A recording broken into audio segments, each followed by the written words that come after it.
gaano ba talaga kalakas ang Pilipinas kung sakaling sumiklab muli ang isang world war?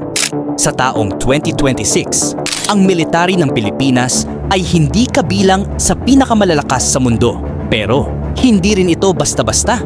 Ang Armed Forces of the Philippines ay may humigit kumulang 160,000 active soldiers at higit sa 1.4 million reservists na pwedeng tawagin kapag may malaking digmaan.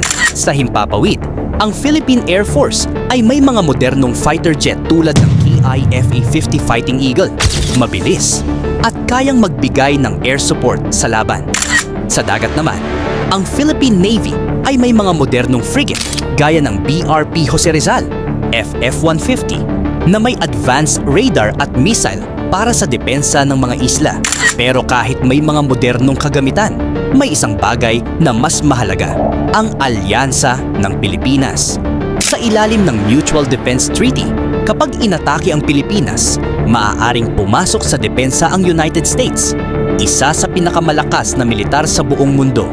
Kaya kung sakaling magkaroon ng pandaigdigang digmaan, ang Pilipinas ay hindi lang lalaban para sa sarili.